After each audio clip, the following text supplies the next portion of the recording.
Hermanos, estamos ante un texto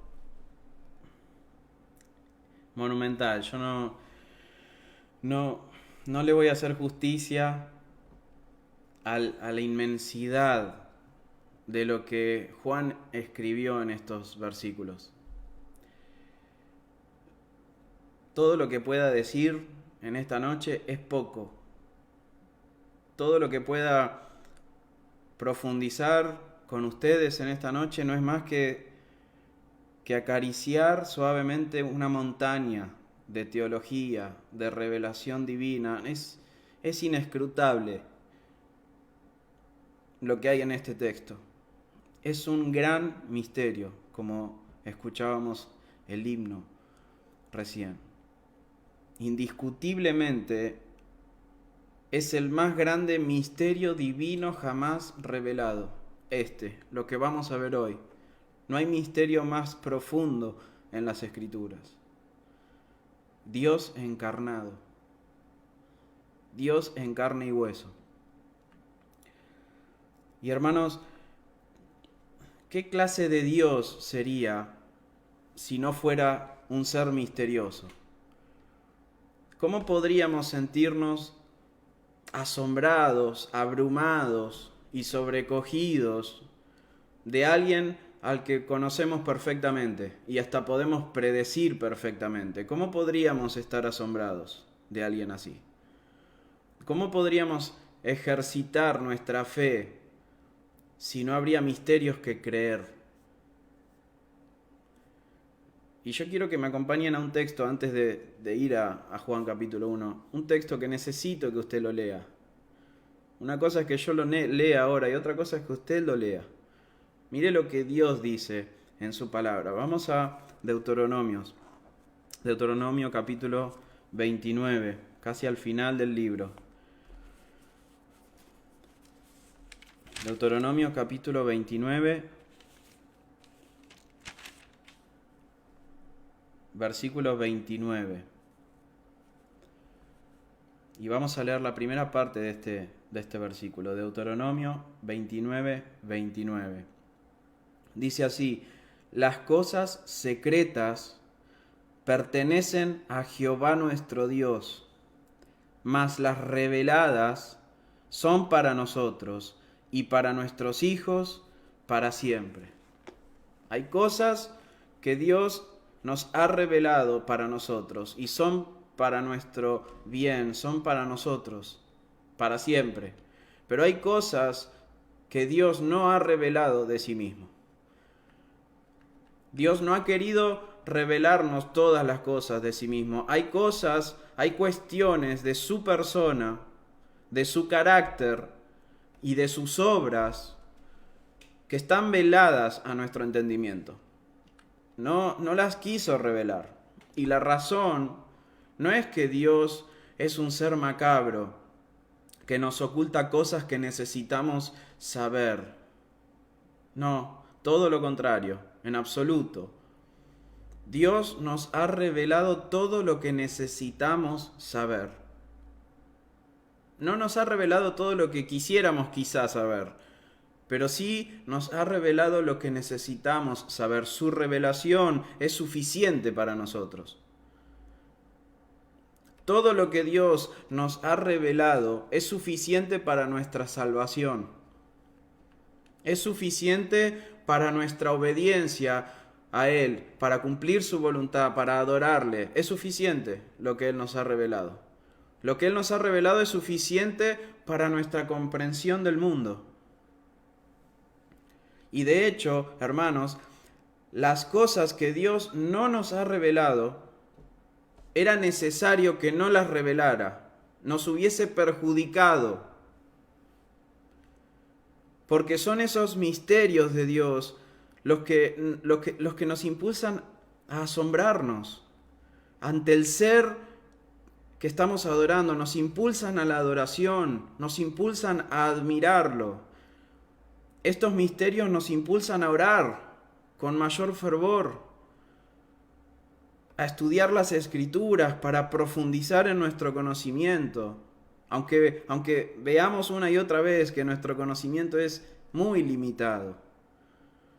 Estos misterios nos impulsan a la reverencia, porque estamos ante un ser que es infinitamente más grande de lo que yo puedo imaginarme. Y lo peor que podríamos hacer es intentar resolver estos misterios. De hecho, las grandes herejías de la historia del cristianismo se han producido porque hubo hombres que se rehúsaron a convivir con estos misterios. No han querido vivir con estos misterios. Han querido resolverlos. Y cada vez que el hombre intentó resolver un misterio que Dios dejó oculto, se ha equivocado penosamente. Voy a darle un ejemplo nada más. Hay muchos. La Biblia enseña claramente que Dios es uno e indivisible y que no hay otro Dios. Hay un solo Dios verdadero. Pero también la misma Biblia nos enseña que este Dios único, indivisible, existe en tres personas: Dios el Padre, Dios el Hijo y Dios el Espíritu Santo. Y los tres son plenamente Dios, pero no son tres dioses. Los tres son distintos. El Padre no es el Hijo no es el Espíritu Santo, pero hay un solo Dios. No hay tres, hay uno. ¿Puedo comprenderlo con mi mente? No puedo, es un gran misterio. Pero debemos creer lo que las Escrituras nos enseñan. Debo abrazarlo por la fe. Es lo que la palabra de Dios dice. Es lo que Él ha revelado de sí mismo. Y hay personas que se han rehusado a convivir con este misterio y han querido resolverlo. Y de esa manera han introducido herejías muy perjudiciales para la iglesia. Como que, por ejemplo, Dios es uno, pero en distintos momentos se pone una máscara diferente. Entonces, en algunos momentos Dios se disfraza de Dios el Padre, se quita ese disfraz, luego se disfraza de Dios el Hijo, se quita ese disfraz y luego se pone otra máscara, Dios el Espíritu Santo. Eso es lo que se conoce dentro de la historia de la iglesia como el modalismo. ¿Sí? Como si Dios fuese el agua, por ejemplo, que a veces está en estado líquido, a veces está en estado sólido, a veces está en estado gaseoso, pero es agua. El problema es que tiene una falla ese ejemplo, porque el agua no puede existir al mismo tiempo en los tres estados.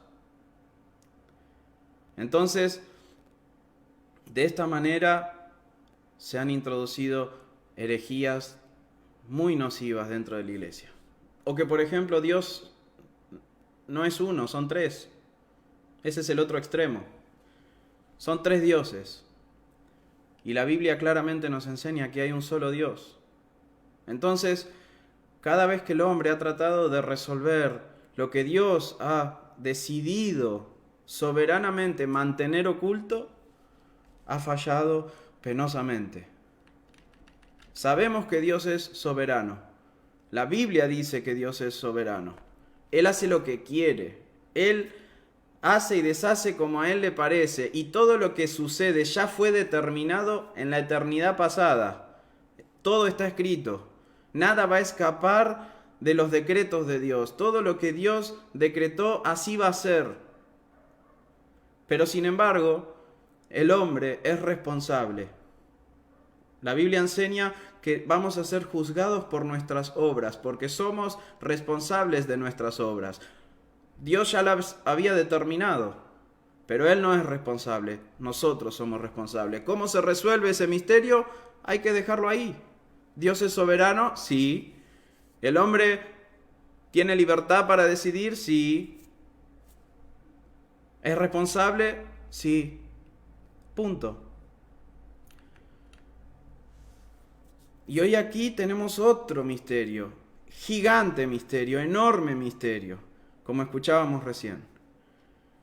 El apóstol Pablo le escribió a Timoteo sobre este misterio e indiscutiblemente grande es el misterio de la piedad. ¿Cuál es? Dios manifestado en carne. Primera de Timoteo 3:16. Y por favor, ahora sí, hermanos, vamos a Juan, capítulo 1. Y quiero leerlo desde el versículo 1 hasta el versículo 18, pero hágame un favor. Imagínese que esta es la primera vez en su vida que va a leer este libro. Léalo como si usted nunca lo hubiese leído, como si no supiera nada de Jesucristo, como si fuera la primera vez que escucha el Evangelio. ¿Sí? No sabemos quién es Jesucristo. ¿Está bien? Vamos a leer, versículo 1. Dice San Juan, capítulo 1, versículo 1. En el principio era el Verbo, y el Verbo era con Dios, y el Verbo era Dios. Este era en el principio con Dios. Todas las cosas por Él fueron hechas, y sin Él nada de lo que ha sido hecho fue hecho. En Él estaba la vida, y la vida era la luz de los hombres. La luz en las tinieblas resplandece, y las tinieblas no prevalecieron contra ella. Hubo un hombre enviado de Dios, el cual se llamaba Juan. Este vino por testimonio, para que diese testimonio de la luz, a fin de que todos creyesen por él. No era él la luz, sino para que diese testimonio de la luz. Aquella luz verdadera que alumbra a todo hombre venía a este mundo. En el mundo estaba, y el mundo por él fue hecho, pero el mundo no le conoció. A los suyos vino, y los suyos no le recibieron, mas a todos los que le recibieron, a los que creen en su nombre, les dio potestad de ser hechos hijos de Dios, los cuales no son engendrados de sangre, ni de voluntad de carne, ni de voluntad de varón, sino de Dios.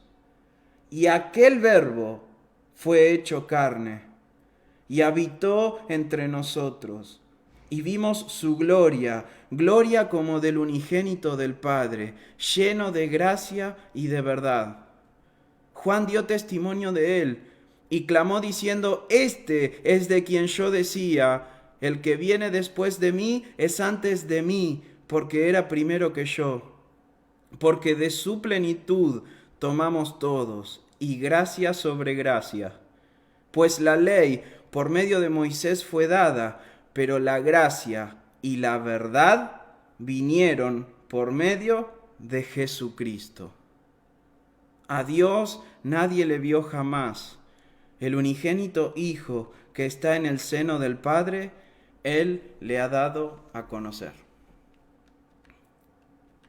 Y aquel Verbo, dice el versículo 14, aquel Verbo fue hecho carne y habitó entre nosotros, y vimos su gloria como del unigénito del Padre, lleno de gracia y de verdad. Aquel Verbo, aquel, dice Juan, aquel del que hablé en el versículo 1, aquel el que estaba en el principio, aquel que ya existía en la eternidad pasada, que cuando todo comenzó, este ya era el Verbo, ya era la palabra, el logos, la sabiduría divina, la razón universal, el porqué de todas las cosas, aquello que le dio origen al universo material, este Verbo, Él. Y este Verbo que estaba con Dios y que, es decir, es un ser distinto a Dios porque estaba con Dios, pero al mismo tiempo también es Dios y es el agente mismo de la creación porque todas las cosas por Él fueron hechas. El Verbo, el Logos, la palabra de Dios, se hizo carne.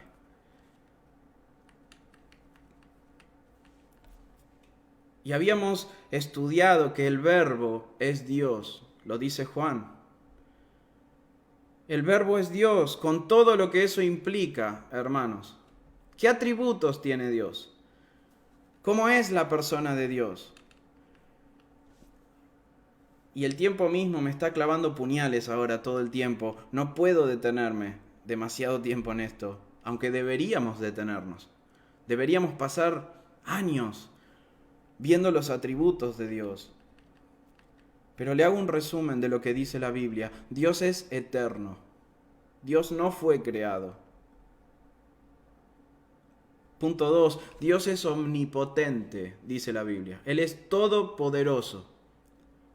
Todopoderoso. Él puede hacer lo que Él quiera y no tiene limitaciones en su poder. Dios es omnipresente. ¿Qué significa que Dios es omnipresente? Que todo el ser de Dios está en todo lugar, en todo momento. No es que hay una parte de Dios acá y otra parte de Dios en otro lado. Todo el ser de Dios está en todo lugar. Eso es omnipresente. ¿A dónde huiré de tu espíritu? ¿A dónde me esconderé de tu presencia?, decía el salmista. No importa dónde vaya, siempre estás ahí. Dios es omnisciente, hermanos. Él conoce todas las cosas a la perfección y sin esfuerzo. Dios no necesita recordar nada. No necesita hacer ningún esfuerzo para saber cuántos pelos hay en nuestra cabeza. No lo necesita hacer el esfuerzo. Ya lo sabe todo y todo el tiempo. Dios es inmortal. Él tiene vida en sí mismo. Él existe por sí mismo. Dios es invisible, dice las Escrituras. Él es espíritu, es inmaterial, es invisible. Y por último, Dios es inmutable. Él jamás cambia. Él no cambia en su ser y en sus perfecciones. Pero Juan dice que aquel verbo, con estas cualidades que les acabo de mencionar, aquel verbo fue hecho carne. Y solamente, hermanos, esta declaración es monumental. De hecho, casi todo el sermón va a estar basado en este versículo. Esta expresión fue hecho es impresionante, hermanos, porque está en completo contraste con lo que él dijo en el versículo 1. Dijo en el principio, este era desde el principio y ahora fue hecho. Pero esta expresión fue hecho en el original. Es una expresión muy particular porque expresa un ser hecho, pero sin dejar de ser lo que era. Es como cuando yo he sido papá. Yo pasé a tener un atributo nuevo en mí, pero yo seguía siendo el mismo. Bueno, así el verbo fue hecho algo, pero sin dejar de ser Dios, sin dejar de ser el verbo, el eterno, el omnisciente. Y esto es lo increíble, hermanos, este es el misterio. El verbo tomó para sí mismo la naturaleza de otra cosa, distinta a él. Se agregó a sí mismo una nueva forma de existencia que antes no tenía. ¿Y cuál era la naturaleza de esa existencia que adoptó para sí mismo? ¿Cuál era la naturaleza de esa cosa? ¿Era la naturaleza de un ángel? ¿De un querubín precioso, poderoso?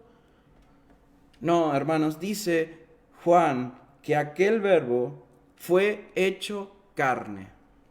Y esta palabra carne en el original hace referencia a la naturaleza humana. El verbo divino, Dios mismo se hizo hombre sin dejar de ser Dios, pero siendo verdaderamente hombre. Y este es el más grande misterio del Evangelio, que en Cristo Jesús reside completamente la naturaleza divina y completamente la naturaleza humana en una unión perfecta, sin que esas dos naturalezas se mezclen, sin que se confundan, pero sin que puedan dividirse. No se pueden dividir. Es decir, su naturaleza divina en ningún momento asistió de ninguna manera su naturaleza humana, ya que Él en todo debía ser semejante a nosotros. Pero su naturaleza humana de ninguna manera disminuyó en nada su naturaleza divina. Son todas cosas que no comprendo, ni usted va a comprender. Pero es lo que la Biblia nos enseña y es lo que vamos a ver a lo largo. Ojalá no se olvide de esto, porque es lo que Juan nos va a mostrar a lo largo de todo este evangelio. Cristo no fue un Dios humanizado y tampoco fue un humano deificado. No, Él es completa y verdaderamente Dios en toda la magnitud de lo que eso significa. Y a la vez es completa y verdaderamente hombre, con todo lo que eso implica. Pero no son dos personas, es una sola persona, con dos naturalezas. Pero esta palabra carne no solamente expresa una naturaleza humana. Yo omití un detalle. En Romanos capítulo 7 vemos a Pablo usar este mismo término para mostrar la naturaleza humana caída. Porque Adán, antes de desobedecer a Dios, también era un hombre con una naturaleza humana. Pero Adán no tenía debilidades antes de caer, ni cansancio, ni dolor, ni muerte en sí mismo. Pero el Verbo adoptó en sí mismo la naturaleza de una humanidad caída. Cristo no vino al mundo con un cuerpo glorificado. Su cuerpo de carne experimentaba todas las miserias y consecuencias que el pecado trajo a este mundo. Dolor, cansancio, incomodidad, debilidad, hambre, sed, mortalidad. Desde el minuto cero, Jesucristo comenzó a padecer los sufrimientos de habitar un cuerpo caído. Cosas por las cuales nosotros nos vivimos quejando. Nos quejamos cuando estamos incómodos, nos quejamos porque nos duele algo, nos quejamos porque tenemos calor, hambre, sed, pero el Verbo, hermanos, jamás se quejó. Y Él no vino a este mundo, Él no estaba acostumbrado a esto. Como usted, como yo, que hace, es lo justo, es lo que debemos atravesar. Él dejó su gloria, su perfección. Él vino a soportar y a llevar en sí mismo todos nuestros sufrimientos. Y este es el gran misterio. Jesucristo, Dios encarnado. El Dios eterno conformándose al tiempo. El Dios invisible haciéndose visible. El Dios creador en el rol de criatura. El Dios omnipresente limitándose a un punto geográfico. El Dios omnipotente experimentando debilidad. El Dios omnisciente siendo guiado. El Dios invisible siendo visible. El Dios inmutable adoptando otra forma. El Dios inmortal haciéndose mortal. No lo puedo entender.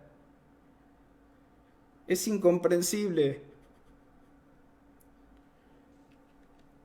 Y esta, hermanos, es una de las cosas que hace único al cristianismo.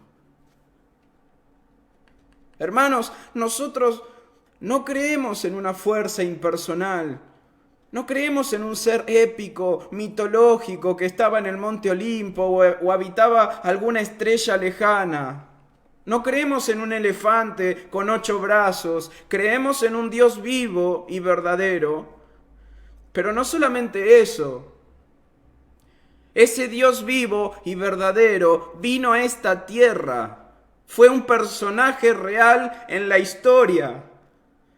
Ocupó este mismo tiempo y espacio en el que vivimos. No estaba en otra dimensión, estaba en esta dimensión, donde estamos usted y yo.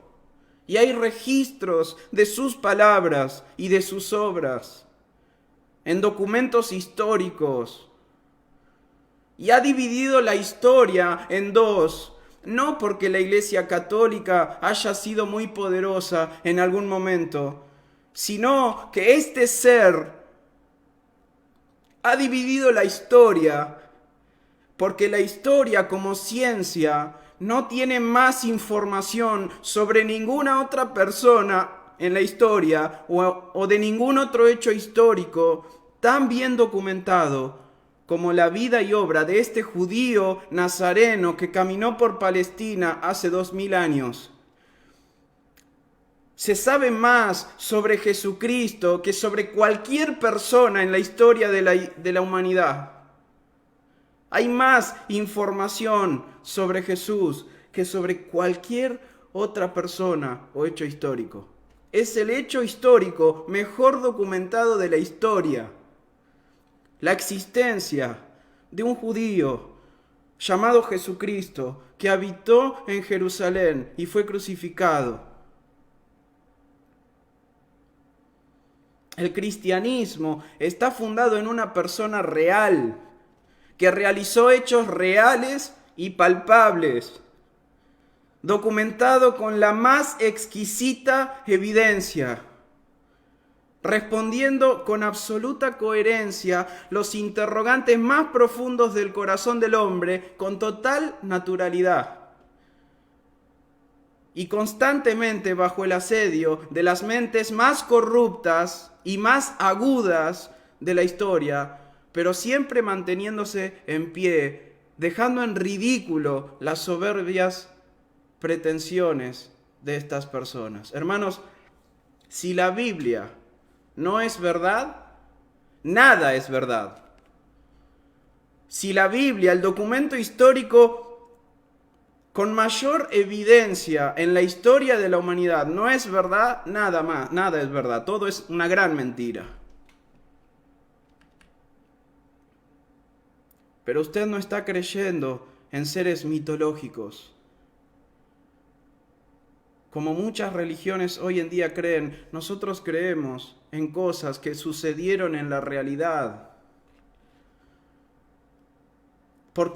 Una de las razones por la que los cristianos padecemos tanta persecución, hermanos, es porque justamente estamos diciendo que en este tiempo y espacio Dios se apersonó. Dios vino en carne y hueso a este mundo. Porque si habláramos de elefantes con 8 brazos, todo el mundo nos vería como gente tierna, exótica. Pero estamos diciendo que el Dios que creó el tiempo y el espacio que vivimos se nos presentó cara a cara. Aquel verbo fue hecho carne y habitó entre nosotros, y vimos su gloria, gloria como del unigénito del Padre. Esta palabra, habitó, es tan profunda. Literalmente se traduce así, se tabernaculizó. El verbo montó un tabernáculo entre nosotros. Armó una carpa entre nosotros. Juan está haciendo una clara referencia al tabernáculo que Dios hizo levantar en el desierto en medio de su pueblo Israel. Por favor, acompáñenme a este texto en Éxodo. Quiero mostrarle al verbo una vez más. Yo trato de mostrarle al verbo en el Antiguo Testamento. Éxodo capítulo 29. Casi al final del libro. Éxodo capítulo 29, versículo 43.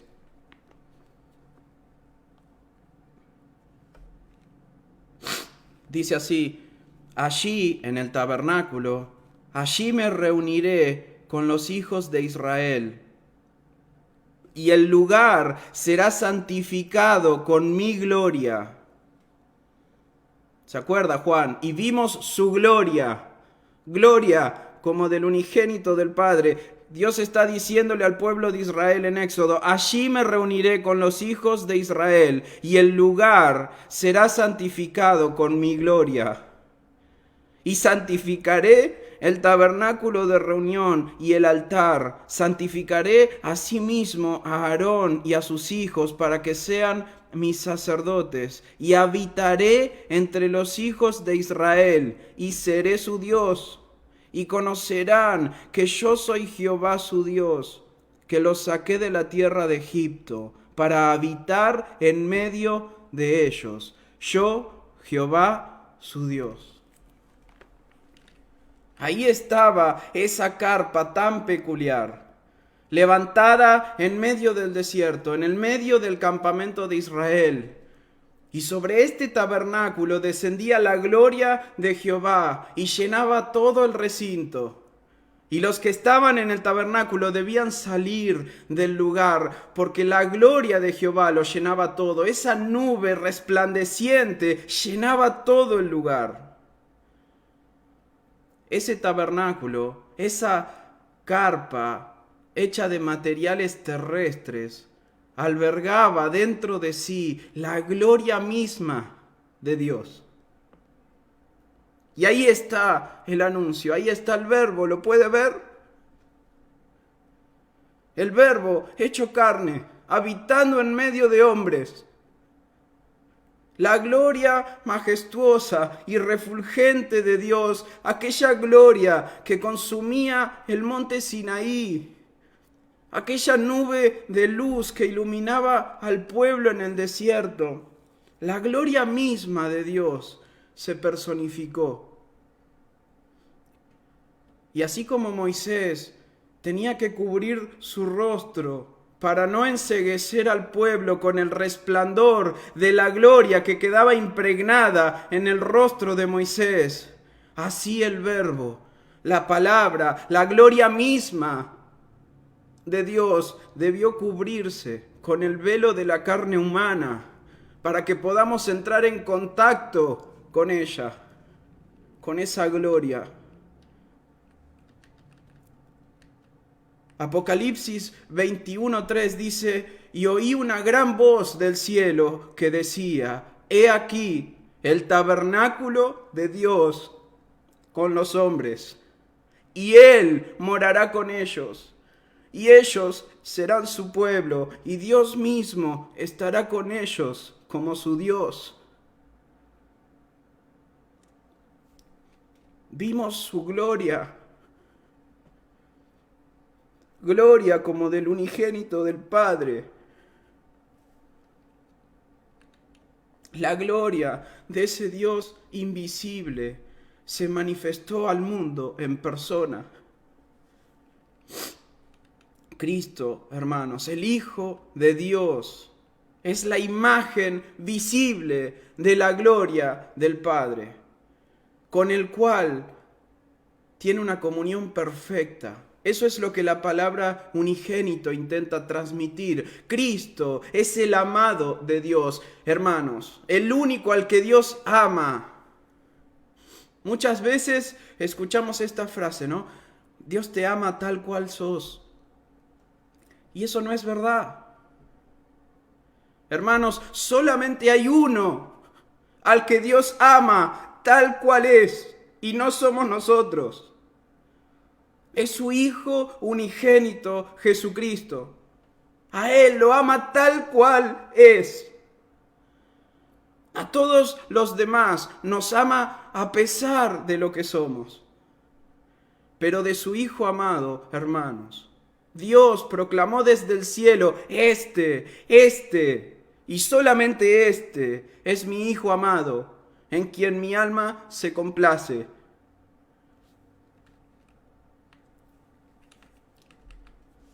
¿Vieron cuando un padre ve a un hijo jugar a la pelota y ese hijo mete el gol?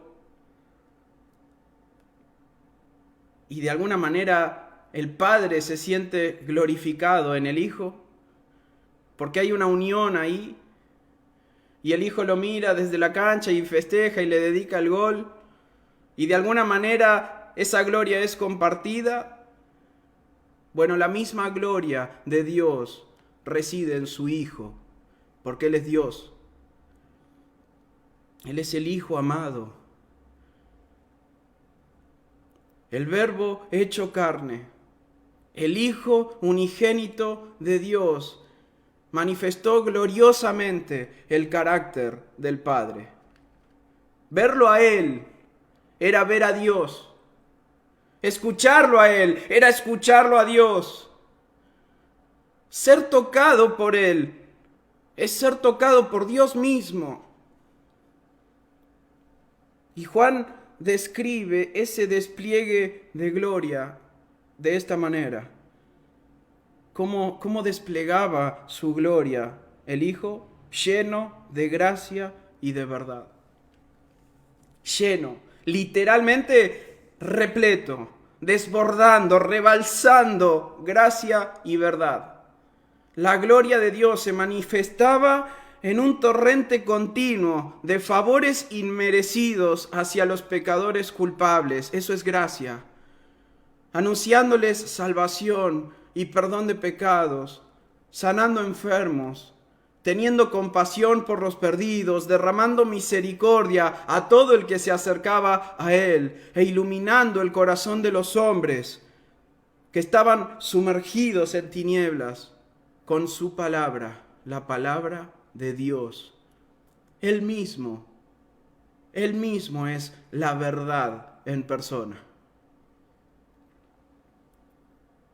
Y hasta acá solo vimos el versículo 14.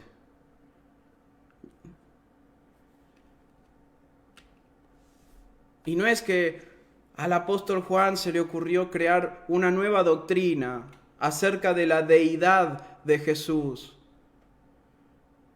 No es que Juan es el único loco por ahí que anda diciendo que Jesús es Dios. No, este era el testimonio de aquel que fue su precursor, su heraldo, Juan el Bautista. Dice el versículo 15, Juan dio testimonio de él, Juan el Bautista dio testimonio de él, y clamó diciendo, este es de quien yo decía, el que viene después de mí es antes de mí, porque era primero que yo. Todos en Israel tenían a Juan el Bautista por profeta, dice Mateo 14:5. Todos admiraban a Juan el Bautista. De hecho, varios ya creían que este Juan el Bautista era el Mesías. Por eso vamos a leer unos versículos más adelante que Juan constantemente decía, yo no soy el Cristo, Yo no soy el Cristo. Juan comprendía que Cristo es el unigénito Hijo de Dios. Juan comprendía esto que Juan está enseñándonos. Juan el Bautista comprendía esto que Juan el Apóstol nos está enseñando. Que Cristo es Dios en la carne. Incluso antes de haberlo visto, Juan ya decía, este es de quien yo decía antes esto. Él anunciaba de antemano que aquel que vendría luego de su anuncio, no solamente era primero que Juan en cuanto a existencia, también era preeminente en cuanto a dignidad. Eso es lo que estas expresiones, antes de mí, primero que yo, quieren transmitir. No son referencias de tiempo solamente, son en referencia a la calidad de la persona que está presentando. La diferencia entre Juan el Bautista y Jesucristo era la diferencia entre lo finito y lo infinito, y Juan el Bautista lo tenía clarísimo. Él dijo en Mateo 3:11, yo, a la verdad, os bautizo en agua para arrepentimiento, pero el que viene detrás de mí, cuyo calzado yo no soy digno de llevar, es más poderoso que yo. Él os bautizará en Espíritu Santo y fuego. Todos lo tenían a Juan el Bautista como un grande, y lo era. Jesús mismo ha dicho de Juan el Bautista que fue el hombre más grande sobre la faz de la tierra. Pero este hombre, el más grande del mundo, no era nadie sin Cristo. Este hombre era tan dependiente y necesitado de un Salvador como el más vil de los pecadores. Su grandeza no alcanzaba para salvarse a sí mismo, y mucho menos para salvar a otros. El más pequeño en el reino de los cielos era mayor que un Juan el Bautista fuera del reino de los cielos. Por eso, Juan sigue, el apóstol, con este argumento. Versículo 16, porque de su plenitud, de la plenitud de Cristo, de su plenitud tomamos todos, y gracia sobre gracia. Tanto Juan el Bautista como Juan el apóstol y como todos los Juanes y los Esteban y los Pedros y los Marta y las Marías y todos los creyentes que han sido salvos por haber creído en el unigénito Hijo de Dios, todos han tomado con sus manos y bebido de esta fuente inagotable de favor divino. Eso es lo que significa esta expresión, gracia sobre gracia. De Jesucristo brota constantemente una gracia continua, perpetua, siempre renovada, siempre vigente, eficaz, permanente. No hay pecado tan grande que haga secar este océano de gracia disponible para vos. No interesa qué tan manchada esté tu vida. No interesa qué tan sucio esté tu corazón. No importa qué tan repugnante y asqueroso haya sido tu pecado. Arrepentite de tus pecados y vení a Cristo, la fuente inagotable de perdón y salvación eterna. Gracia sobre gracia, sobre gracia, sobre gracia. Versículo 17 dice, pues la ley por medio de Moisés fue dada, pero la gracia y la verdad vinieron por medio de Jesucristo. Dios entregó la ley por medio de Moisés. La ley fue dada, dice. La gracia y la verdad vinieron.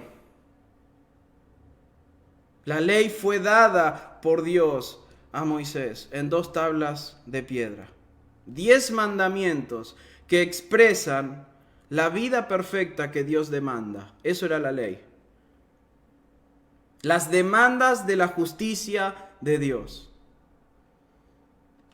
La ley no podía salvar a nadie, porque nadie podía cumplirla. La ley no prometía perdón.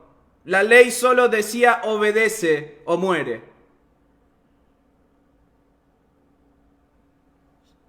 La ley solamente podía dejarnos convictos.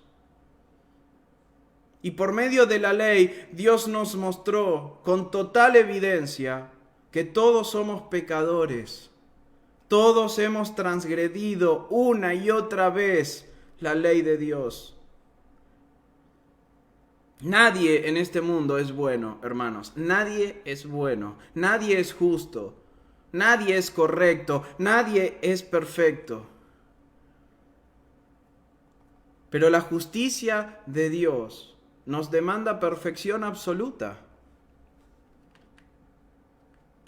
Así que la humanidad estaba totalmente condenada y está hoy totalmente condenada. Ningún hijo de Adán era capaz de amar a Dios y obedecerle perfectamente.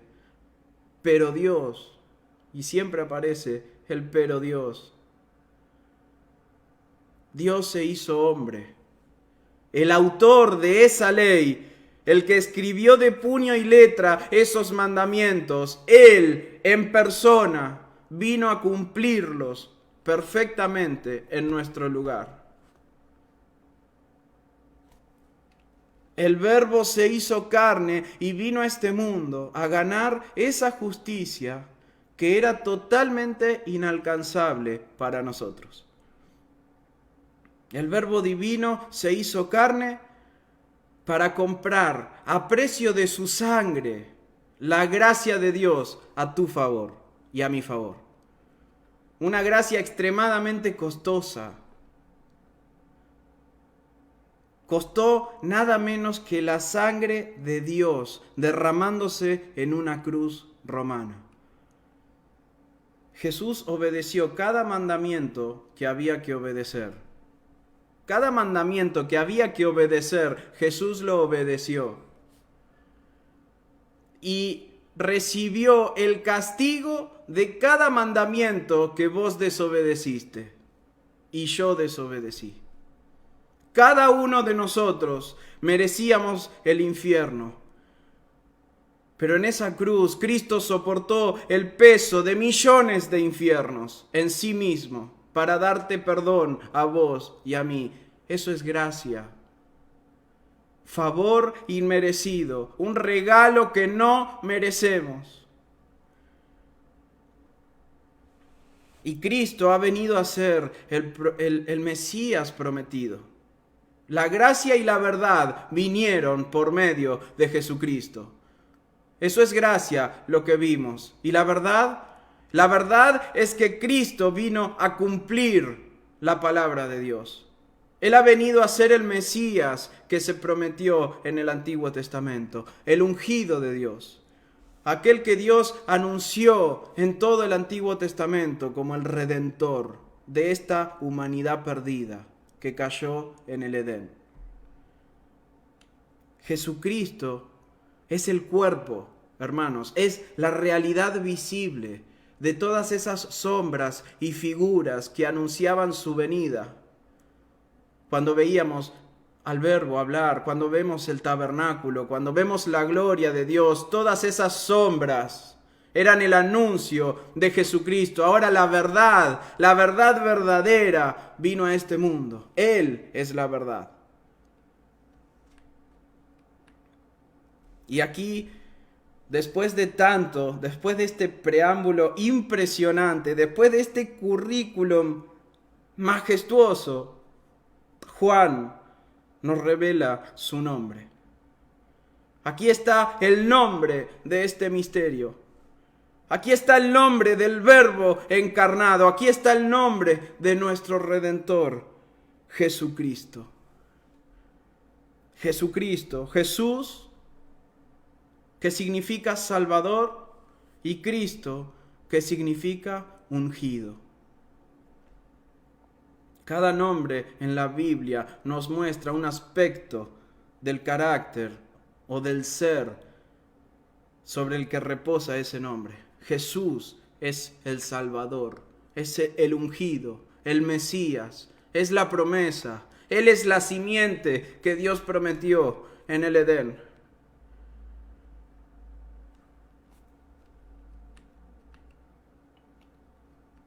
A este Jesucristo vamos a conocer. A este Verbo encarnado, a este Dios en carne y hueso, viniendo a ser lo que vos y yo jamás podríamos ser. Y todo lo hizo para salvarnos a nuestro favor. Versículo 18 dice: a Dios nadie le vio jamás. El unigénito Hijo que está en el seno del Padre, Él le ha dado a conocer. Hermanos, este texto es impresionante. Necesito 2 horas más para poder explicarlo. A Dios nadie le vio jamás. Claro, Él es invisible, podríamos decir. Pero Juan no está hablando únicamente de la invisibilidad de Dios.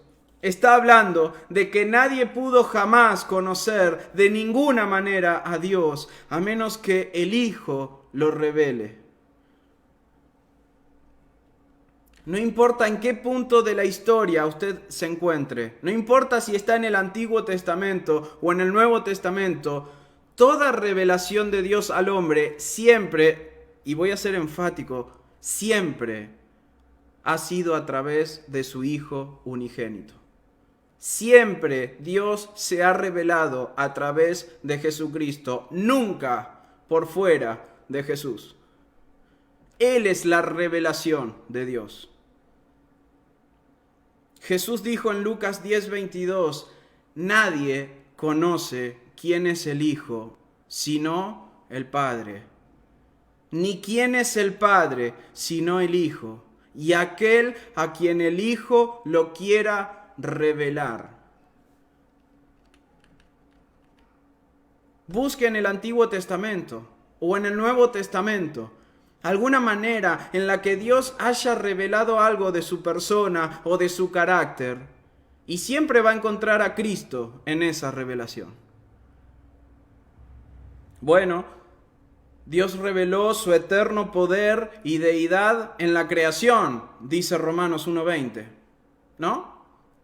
Ahí no está Cristo, ¿no? Pero vimos que el verbo, la palabra, fue el medio que Dios utilizó para crear todas las cosas.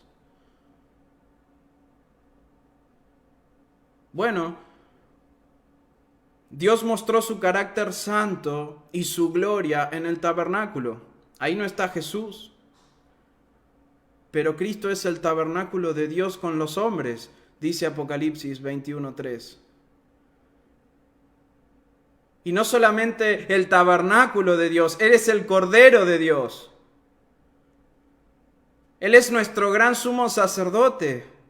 Cristo es cada elemento de ese tabernáculo. Cristo es la gloria misma que reposa en el propiciatorio del arca, en ese tabernáculo. Bueno, Dios nos mostró el corazón que a Él le agrada, el corazón conforme a su corazón, en el rey David, no en Jesús. Pero la Biblia enseña que Cristo es la raíz de David, de esta rama que se llama David. Él es la raíz. De Él proceden todas las cosas. Bueno, Dios nos revela cosas por medio de su Espíritu Santo. Pero la Biblia dice, Jesús dijo que el Espíritu tomará de Él y lo hará saber.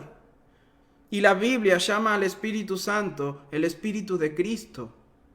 Hermanos, todo lo que Dios nos ha revelado de Él mismo, lo ha hecho a través de su Hijo, en figuras, en sombras o en la imagen misma de su sustancia. Pero nadie conoce quién es el Padre sino el Hijo y aquel a quien el Hijo se lo quiera revelar.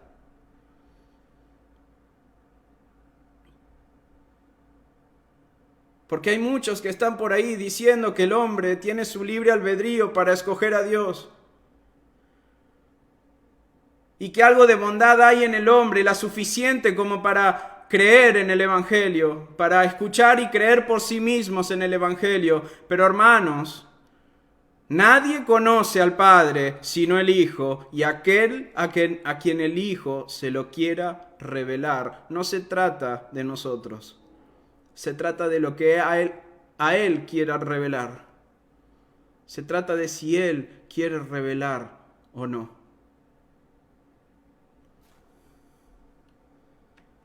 Quiero terminar este sermón con 3 rápidas aplicaciones para nuestra vida. En primer lugar, ¿qué dice de nosotros el hecho de que Cristo haya venido a este mundo en carne? ¿Qué nos dice que Dios se haya hecho carne? ¿Qué dice de nosotros esto, hermanos? Nos dice que nadie califica para la salvación. No existe nadie en toda esta humanidad capaz de hacer el verdadero bien. Dios no encontró a ningún hijo de Adán apto para el reino de los cielos. Examinó a todos los hombres, dice Salmos, y todos estaban corruptos. Todos estaban muertos. Todos estábamos condenados. Todos, hermanos, todos.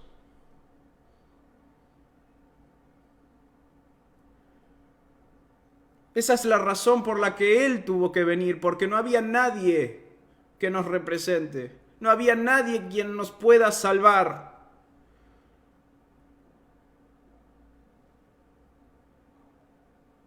En segundo lugar, hermanos, ¿qué nos dice de Dios? Ya vimos qué nos dice de nosotros su encarnación. ¿Qué nos dice de Él? El hecho de que Cristo haya venido a este mundo. Nos dice que su amor es infinito, es incomparable. Dios nos está diciendo por medio de Cristo, ninguno de ustedes es suficiente, ninguno de ustedes es apto para mi reino, pero por amor a ustedes les doy a mi Hijo para que Él los represente. Él es mi amado, Él es mi gloria, Él es mi imagen, Él es mi palabra. Se los doy para que Él los represente a todos ustedes. Lo entrego a la muerte por ustedes. Y todo aquel que crea en Él tendrá vida eterna. Pero el que rehúse creer en Él no verá la vida, sino que mi ira está sobre él, dice Dios.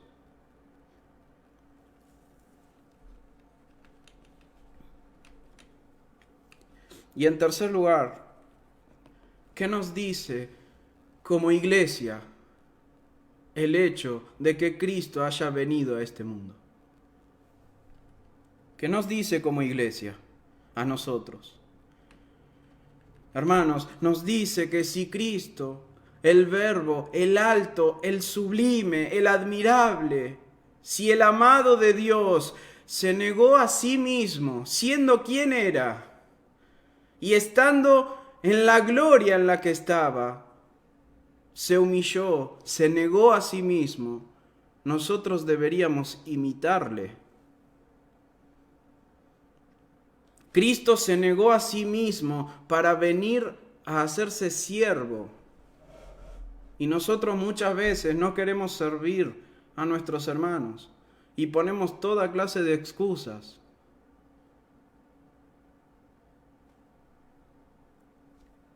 Cristo se negó a sí mismo para venir a perdonarnos, hermanos.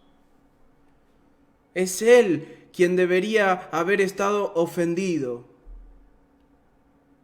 Es Él el que tenía todas las razones para no perdonarnos.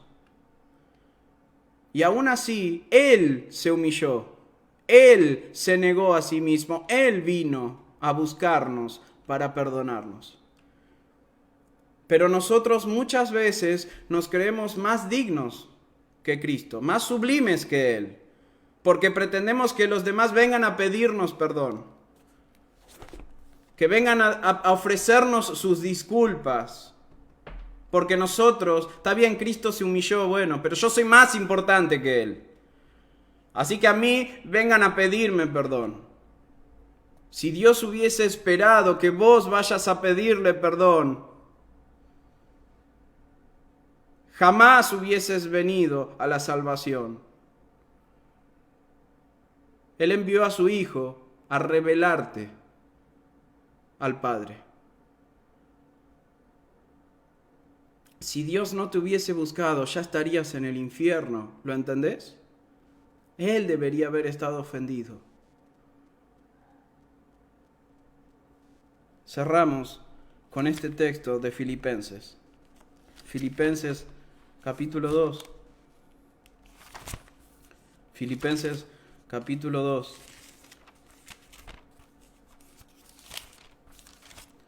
Versículos 5 al 8.